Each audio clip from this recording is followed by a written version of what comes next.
right? So we left off talking about epoxide opening and talking about the conditions necessary, and really how to control it.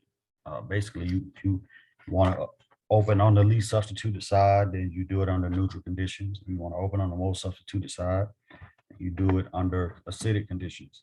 And this is important because it's a synthetic tool. You may want the alcohol that results from opening on the other side, right? Not this alcohol. So it just depends on what you want. And again, when we think about these reactions, we have to think in terms of, these are all tools in a toolbox, right? And so those tools we use to carry out different transformations. I mentioned this to my earlier class, but no, don't lose sight of the fact that these reactions, like they matter. They they accomplish transformations that are used every day, for the synthesis of drugs, the synthesis of natural products, the synthesis of materials, all types of stuff. So don't lose sight of the fact, even though we kind of zoomed in on one pixel of paint in a big painting, don't lose sight of the fact that this stuff is relevant and it matters. So that's why we're learning it. It has some biochemical application or some pharmaceutical application or some biological application, right? So all that, it helps us to put these reactions in context. The reactions themselves are nothing more than tools in a toolbox. And I said it earlier. I said we have if you're building a house, you're gonna have a hammer. You might have a tape measure, a level, a pencil. Uh, you might have some nails. You might have a drill. You might have a vice grip. All those things are going to be necessary to build that house. So all these reactions are simply tools to carry out different transformations, right? So let's go to here. We left off on here. So I have a question. go ahead. With the epoxide opening, Mhm. is that the same thing as epoxidation, or is it? Because I remember epoxidation ending with the cyclic ring. Yes. So the epoxide opening is taking that ring and popping it open with a nucleophile. Okay. Yes, so it's not the same. Okay. Thank you. Mhm. All right, let's run through the rest of this handout. There's not a lot left. Everything is multiple choice too. So let's run through this real quick. And then if we get a chance, we'll start talking about alkynes. I really want to just do B here, where it says calculate degrees of unsaturation. How do we do that?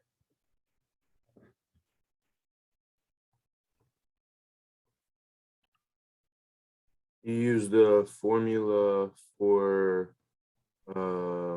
it's like 2n plus 2. Mm-hmm.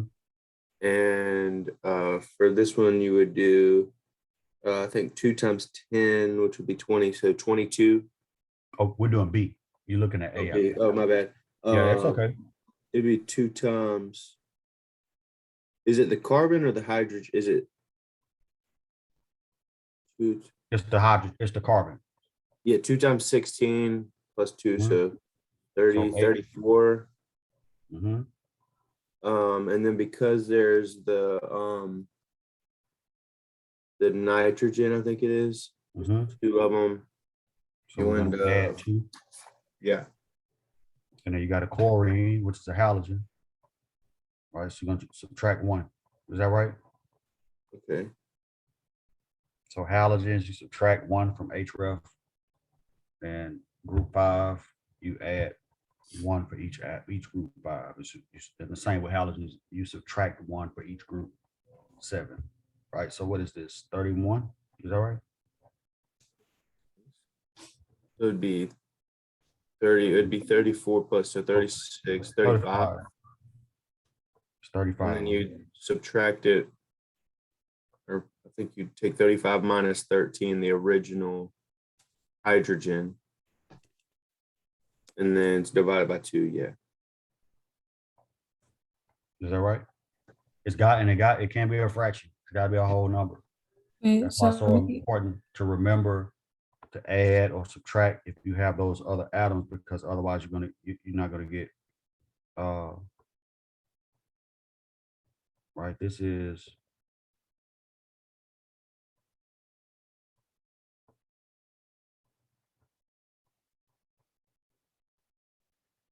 right. So you got 2 nitrogens, and then you subtract.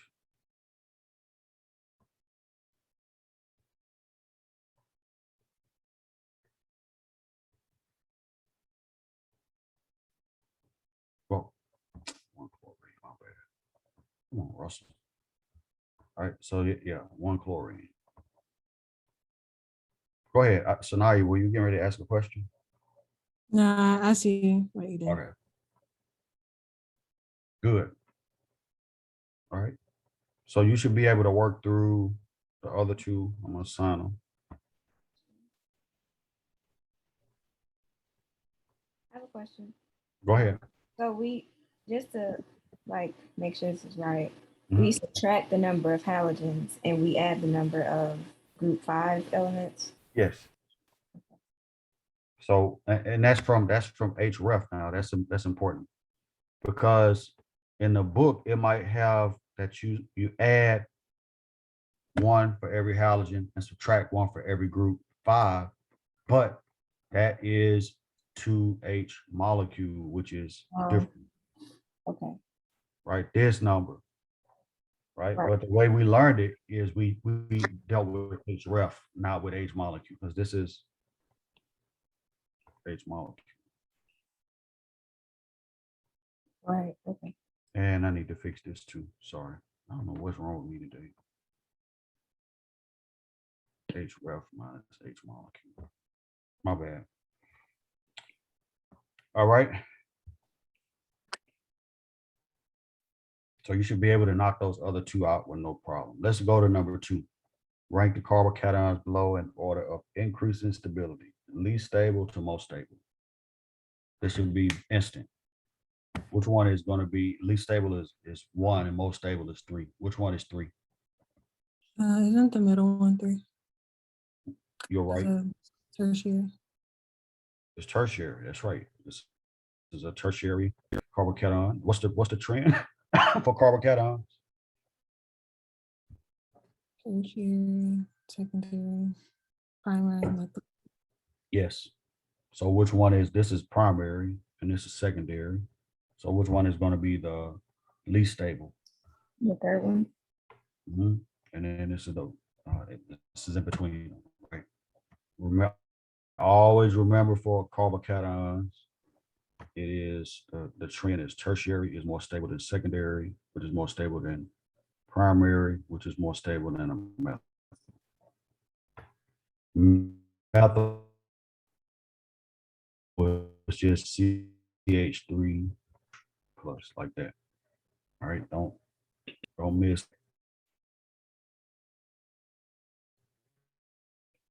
All right. It says in number 3, when cyclohexene reacts in carbon tetrahydride to explain the stereochemical outcome. All right. What do we have here? Is it some esoteric outer space stuff, or can we handle it?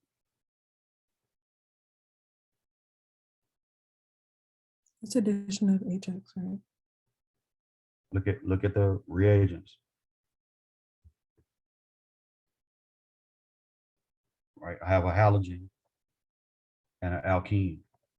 This is nothing. This is the solvent. That doesn't participate.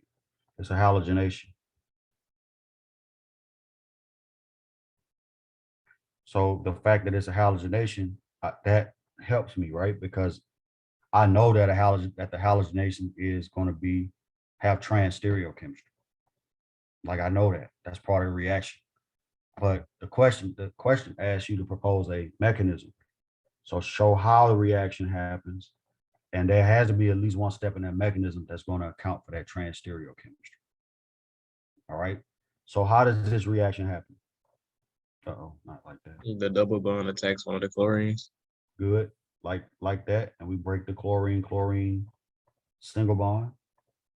right? So we're gonna get an intermediate that looks something like this.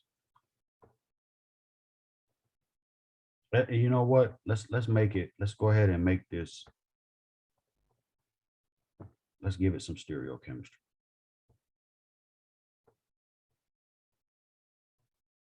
And we've got a plus charge right here. And then what happens to this intermediate? What happens really rapidly to this intermediate? Is it going to stay like that? Because that wouldn't The- account for the trans stereochemistry. the The other chlorine. yeah, it's gonna- What about this step where it cyclizes? Right, that's really fast.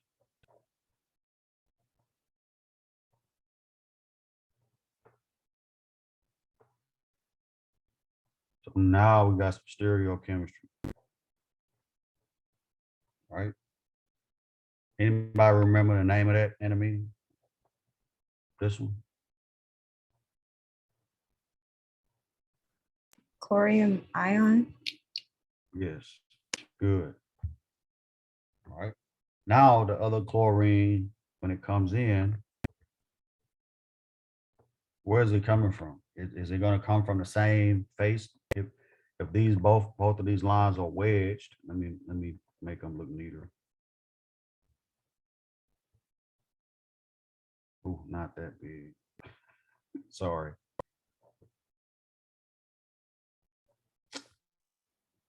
You let me down. You let me down. Notability. That's better. I can do it better than that, actually. Right, so both of those lines are wedged. Is that chlorine gonna want to come from the same face? No, No, it's gonna come from the opposite side, isn't it?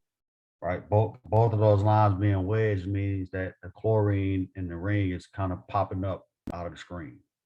Right, so this is gonna come from underneath.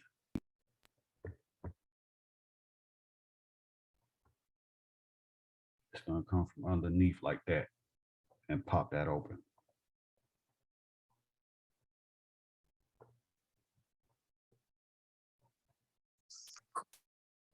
Right, so this one is gonna stay. Let's see which one did I use.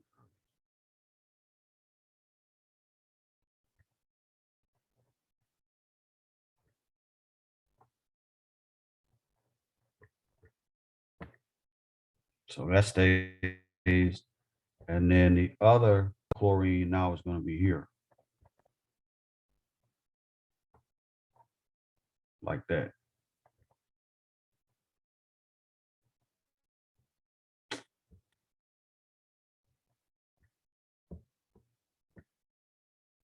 That's gonna be on a dash like that. So how do we, again, let's go back. This is the mechanism. How do we explain the stereochemistry? Right, based on what we know about the mechanism, especially about this step right here, because that's where your stereochemistry is going to be set.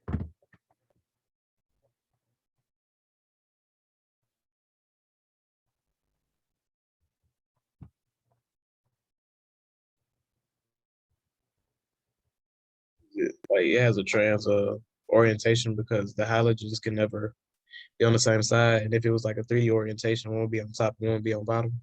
Yes, yes, yes. Great. That's a great explanation. Great explanation.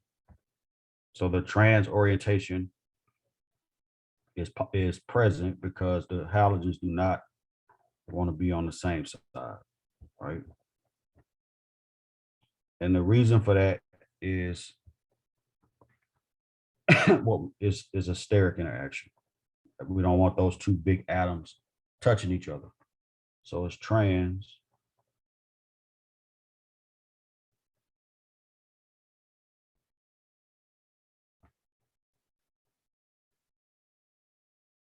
So we'll just say the halogens don't want to occupy the same space.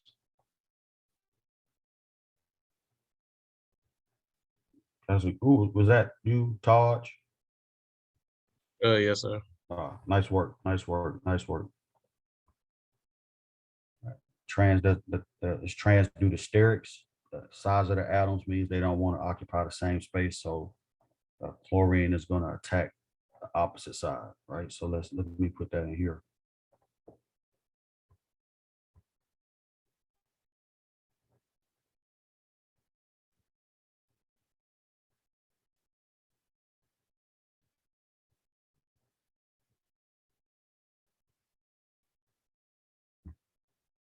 All right.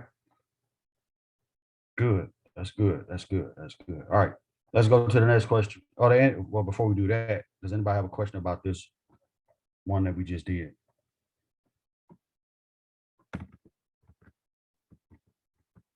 have a question. Go ahead. So when the chlorine was cyclized, why did the other chlorine attack the cation? That's a great question. Okay, I want you to think about that in terms of rates, right? The cyclization happens faster than the attack of the chlorine. So that's why I didn't attack it. Right? That cyclization happens faster. And there's even a proposal to where and this is another way to explain it. There's a proposal that says that you don't even get a carbocation, right? That the chlorine is just here, like that. Mhm. And then it's just attack here. Hold up, let me fix that up. This is an alternate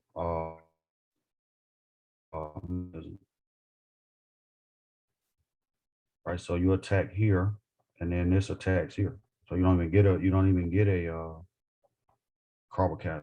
The reason I show the carbocation is so I can emphasize the cyclization step. But there's another proposal that says that you don't even get a carbocation. It goes straight to the cyclic chloronium ion like that.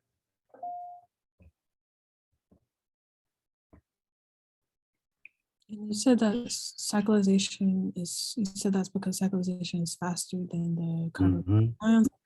Yeah, if we think about it in terms of breaking the double bond and then having a cation intermediate that can cyclize. So it's really, but this is an alternate mechanism that's proposed as well. So let me fix this up so when I post the notes, it doesn't look all crazy.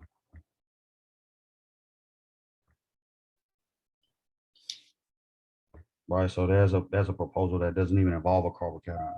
And again, I show that carbocation on purpose so that I can emphasize the cyclization, but this is an alternate mechanism. So are both of them correct, or is only one of them? They're both plausible, right? When you talk about mechanisms, there's not necessarily correct or incorrect in the sense of a reaction like this, because you can say that they're both plausible. You can look at both of them and say, well, it can go this way or this way.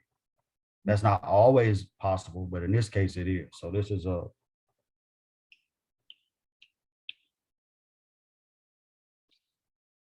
plausible alternate mechanism.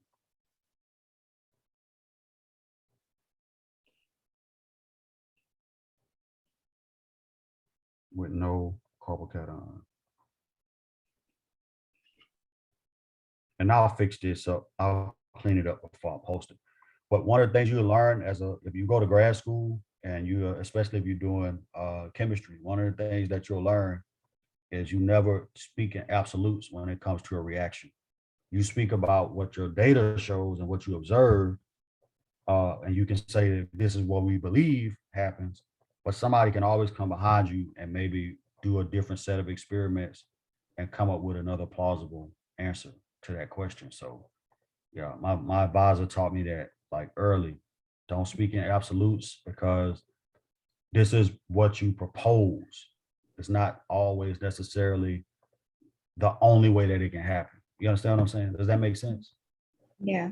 Yeah. So it's plausible. Both pathways are plausible. So you have to take that into account.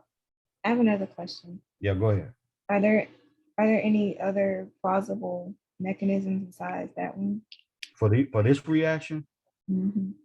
I mean, you can come up with anything. You can even come up with a mechanism where it's not even where it's radical.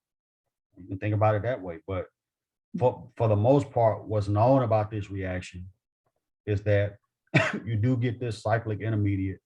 The double bond is the nucleophile, and whether it goes through a carbocation first before it cyclizes, or whether it's concerted, that's where the kind of the gray area is.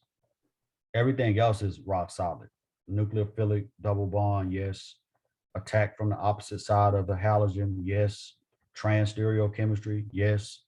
Cyclization, is it concerted or stepwise? I mean, it's, that part is where the plausibility comes in. So it's plausible that it does this or not this. All right. So the original reaction that you showed with the cation, Yeah. would you consider that being stepwise as the other Yes. one? Yes, that will be considered stepwise, whereas the alternate mechanism would be considered concerted. Okay. Yeah. Great questions. Great questions, plural.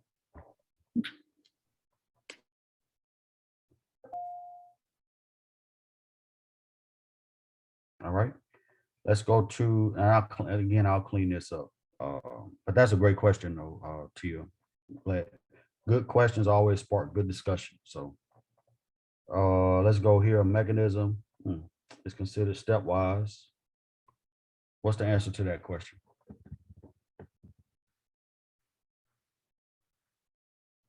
How do we know if it's stepwise? If multiple steps, okay. Multiple steps. It happens in multiple steps. Right? If it's concerted, it's going to happen in a single step.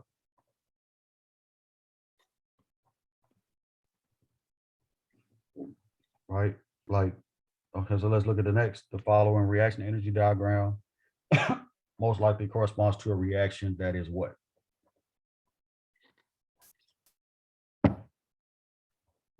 Concerted? Concerted. Got to be concerted, right? Because we're going what? Straight from reactants to products with no intermediates. That's really the key difference in something that's stepwise and concerted. Something that's stepwise, you're going to have intermediates in between your steps. Like here, right?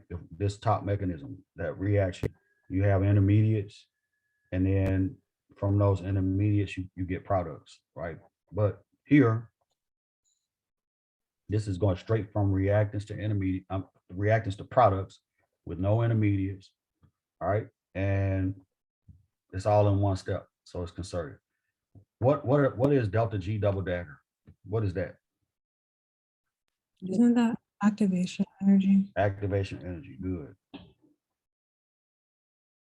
What is the activation energy? Like, what is it? What's the definition?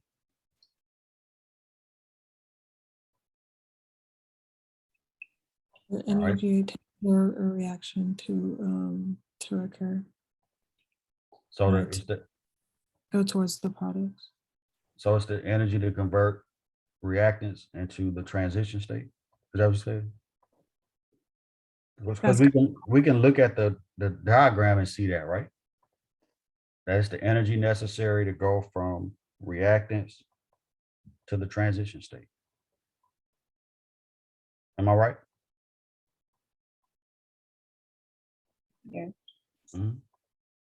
So that is it's the energy necessary to get a reaction over what's called the barrier, which is another term for activation energy, or another way to think about it is to get over the barrier, which is the barrier to get from reactants to products. So once you get to here, to the transition state,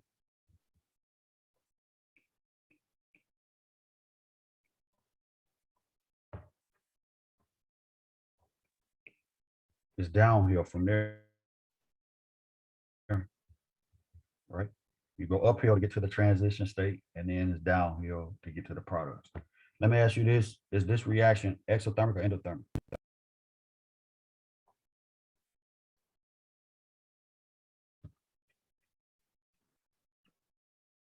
Don't be scared to answer. If you get it wrong, we're gonna fix it. If you get it right, you get a pat Is on the it- back. And is it it goes on. Endothermic? Endothermic. It's endothermic.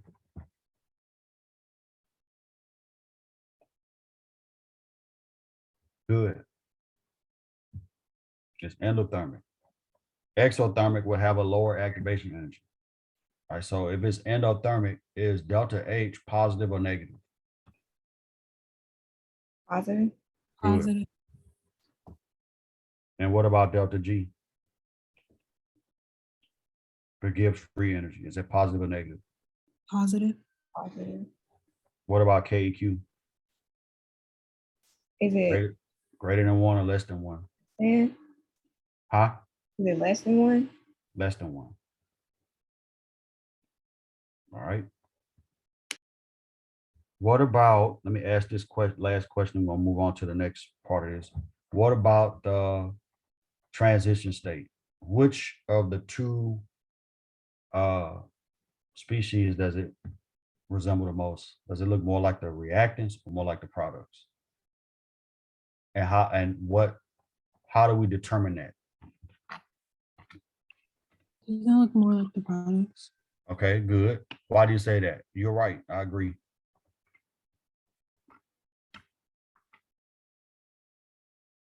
Yeah, I'm stuck on that one. That's Uh, okay. Is it because like the products is closer to the transition state than the reactants are? Or Yes. it takes like less energy to get to that Yes. state? Yes, the products are closer in energy to the transition state. What tells us that? There's a postulate that tells us that. I Is don't it know Hammond? the Hammond postulate. Yeah. Very good. So I can tell y'all been studying. It's the Hammond postulate. It says that the transition state is gonna resemble whatever is closest to an energy. So if it's closer to the products and energy, it's going to look more like the products. If it's closer to the reactants and energy, it's going to look more like the reactants. So for endothermic reaction, look at the energy difference between the transition state and the products versus, you can see the energy difference here between the transition state and the reactants. It's much smaller, right? So this will resemble the products.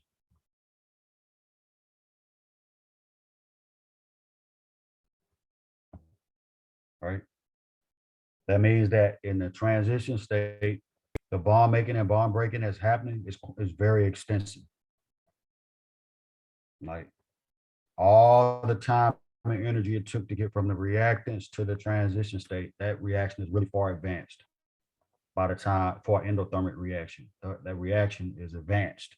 So now when you get to the transition state, you're looking almost identical to the products, right? So there's extensive bond making and bond breaking if it's endothermic. All right. I just wanted to jog your memory a little bit. All right. So we got let's go to number 5. Which of the following reactions below would the reaction energy diagram best represent? So it's a concerted reaction. We just said that. So out of those 3 reactions, which one is concerted? The second one, Second one. Why do you say that? because it doesn't have an intermediate No step. intermediate. And we said that if it's concerted, there are no intermediates. Right here is giving it away. Right. Number 1 and number 3 both go through intermediates. Number 2 doesn't. I'll put that here for the purposes of the question. We know that the hydroboration oxidation, you got a bunch of intermediates, but I put that here for the purposes of the question to help you to grasp, to connect the dots with the concept. All right. Any questions about that one? All right, let's go to the next one. It says complete the following reactions. So predict the products and indicate stereochemistry where appropriate. All right, let's go. Let's do A. What is A? What type of reaction is it? And what's the outcome? All we care about is the double bond. We don't care about chlorine. We don't care about bromine. We don't care about any other carbons. The only reaction that we are concerned with is what's going to happen right here at this double bond. It's a diol synthesis. Good. So it's what's the specific name for it? I agree with you. Oxy. You got osmium tetroxide, right? So it's an osmolation. All right. What would the product look like? It's gonna have two alcohols, cis. Great. I'm just gonna draw them both on a wedge. Like that. Good. Or we could also get the opposite product where both alcohols on a dash. It doesn't matter. Unless we have some way to bias the transition state in favor of one of those two alcohols, you're going to get both.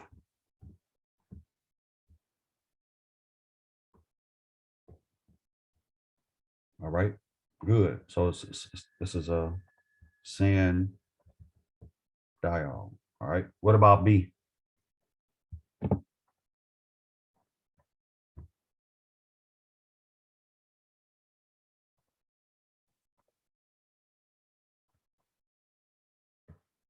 MCPBA is metachloroperbenzoic acid.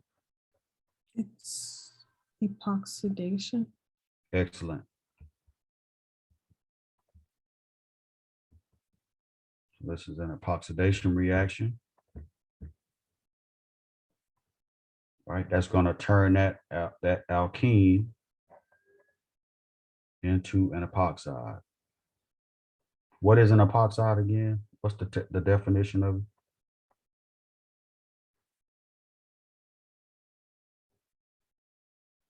it? Is it a 3-member ether? Yep, it's a cyclic 3-member ether. All right, and remember the ether part is right here. Right, you got two single bonds to two different carbons, and both of them are to the same oxygen. That's the definition of an ether functional group.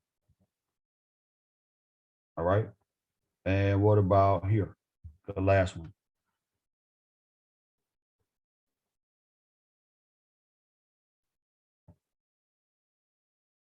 The halohydrogen. Good.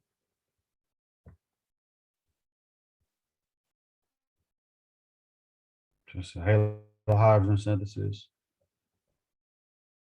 And what's the outcome? Where's the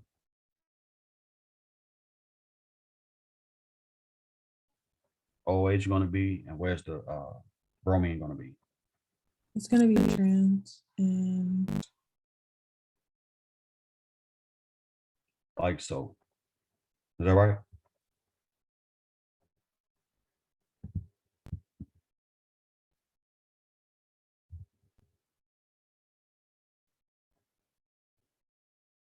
All right. Yes, that looks good. All right, this is the giveaway. All right, bromine and water in the presence of a alkene. That's another reaction when we talked about the mechanism. I think I mentioned it that the water was a solvent, and so there was so much of it that the competition between water and bromine to open up the intermediate, the water just there's so much water compared to bromine that that competition just doesn't happen. So that's why the water is opening up the ring. I think I mentioned that when we talked about it. What about number 7? Oxymercuration of alkenes occurs with what? Is it sand? Is it anti?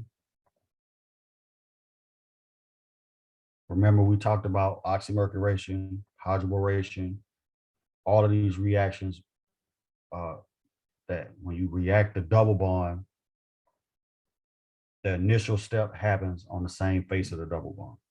So In this case, it's going to be CHEM stereochemistry. That's stereochemistry. The regiochemistry is different, right? Regiochemistry refers to the location in the double bond where something happens, right? So if we look at this double bond right here, this is a region, that carbon and that carbon. Both of those are different regions of the double bond. So how do we, what's the answer to number 8? For oxymercuration, yes, it is more carbon to carbon addition. Good. All right. Almost done. We got 6 minutes left. We can do it. All right, let's go through these reactions real quick. You have the products and you have the reagents up top that you have to match. So what about the first one, this one? What type of reaction is that? I took both carbons in the double bond and I converted them into carbonyls. Isn't that ozonolysis? Good. So where are the reagents for ozonolysis located here? What choice? A. A.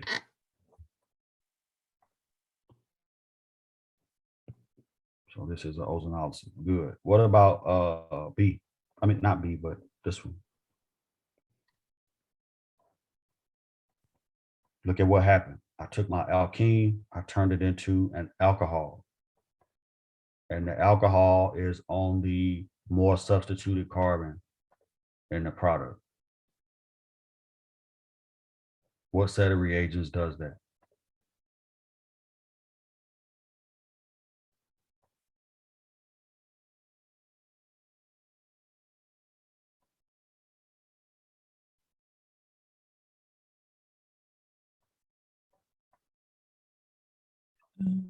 D. You said D? Yeah. It's Good. oxygen. Yes. It's oxymercuration. All right. And then let's go ahead and do this one. It's the same product, but it's different regiochemistry, right? Instead of OH being on the more substituted carbon, now it's on the less substituted carbon. So which set of reagents does that? We only got 2 things left. B. B, good.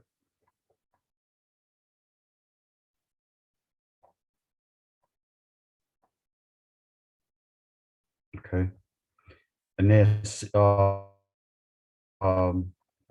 last reaction, it was in the video for I want to say epoxidation, I'm not sure. But these reagents right here for what we call a Simmons-Smith reaction. Right, and that is going to synthesize cyclopropanes, right? So this is a cyclopropane right here, this 3-member ring. Cyclo means what? Ring. There's a ring, and then propane. It's a ring that has 3 carbons in it. So that is going to be, what is that, C? Right, it's a Simmons-Smith. I know we didn't talk about this. I only talked about it in the video. But that's a way to synthesize cyclopropane. You'll be surprised how ubiquitous those cyclopropane rings are in natural products. You really be shocked at how many different places you can find those, and different drugs and different natural products that are available. So that's a really important reaction. There's a lot of ways to do it too. Most of the ways to make cyclopropanes involve what's called a carbene. Right, that's a carbon that has 6 valence electrons, but it's not charged, so it's a neutral.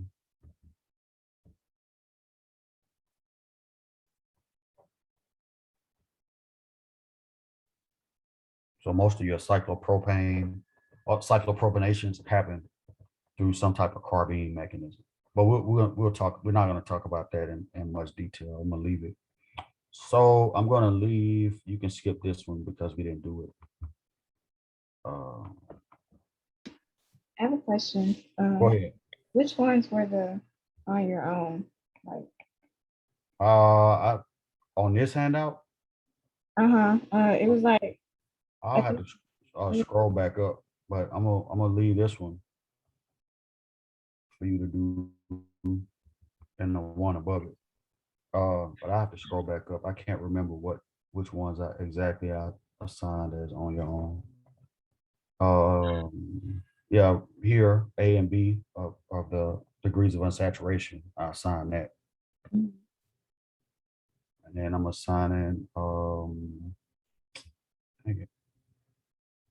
the last two problems right here. But you can skip the prior date one because we didn't discuss that.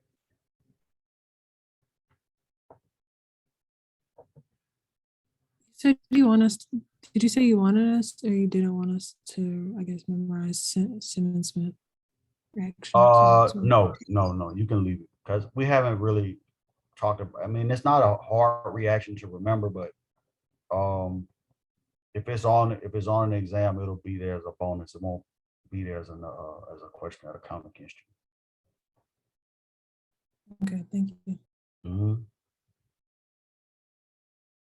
All right, other questions? There, in the packet that's on there, there was like